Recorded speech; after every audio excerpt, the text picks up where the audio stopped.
Friends পৰজিটেক চেনেললৈ আপোনালোকক স্বাগতম জনাইছোঁ। আজি আপোনালোকলৈ লৈ আহিছোঁ দুটামান প্ৰয়োজনীয় হোৱাটছআপ ট্ৰিক্স।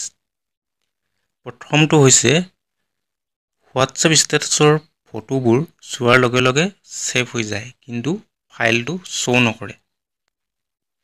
গতিকে আপুনি প্ৰথমে হোৱাটছআপ অ'পেন কৰি ল'ব আৰু ষ্টেটাছৰ ফটোবিলাক চাই ল'ব। যিবিলাক আপুনি ছেভ কৰিব বিচাৰে সেইবিলাক আপুনি চাই ল'ব। ফটোবিলাক চোৱাৰ পিছত আপুনি মাই ফাইলছত যাব আৰু য'ত আপোনাৰ হোৱাটছএপ ফল্ডাৰ আছে তাত গৈ অ'পেন কৰিব আৰু মিডিয়াত ক্লিক কৰিব।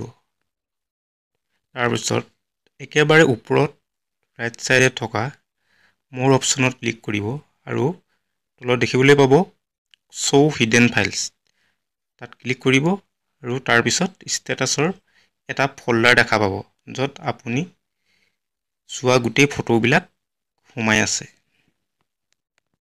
আৰু দ্বিতীয়তে হৈছে আপোনালোকৰ কেতিয়াবা হয়তো টাইপিং কৰিবলৈ মন নাযায় বা আমনি লাগে, তেতিয়া আপুনি এই স্পীকাৰ বুটামটো টিপি ওপৰলৈ ঠেলি দিব আৰু বহু সময় ধৰি আপুনি ৰেকৰ্ড কৰি পঠাই দিব পাৰিব।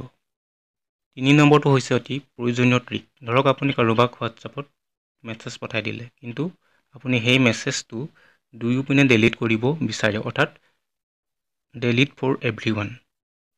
তেতিয়াহ'লে 9 মিনিটৰ ভিতৰত ডিলিট কৰিব পাৰে।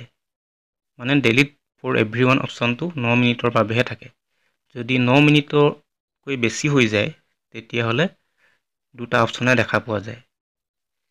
কিন্তু এটা চমু ট্ৰিকৰ জৰিয়তে আপুনি পুৰণি মেছেজ দুয়োপিনে কাটি দিব পাৰে আৰু আপুনি যিটো মেছেজ কাটিব বিচাৰে সেইটো চেণ্ড কৰাৰ ডেট আৰু টাইম চাই ল'ব বা লিখি ল'ব।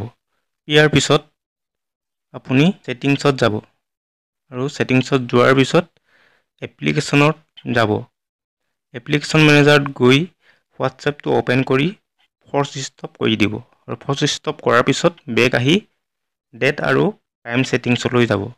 Auto update time and date off কৰিব আৰু ডিলিট কৰিব বিচৰা মেছেজটোৰ ডেট আৰু টাইম ভালকৈ ছেট কৰি ল'ব।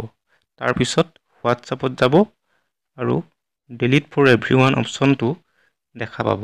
ধন্যবাদ বন্ধুসকল, আজিলৈ ইমানে। যদি ভিডিঅ'টি চাই আপোনালোকে ভাল পাইছে তেন্তে ছাবস্ক্ৰাইব কৰিবলৈ নাপাহৰিব।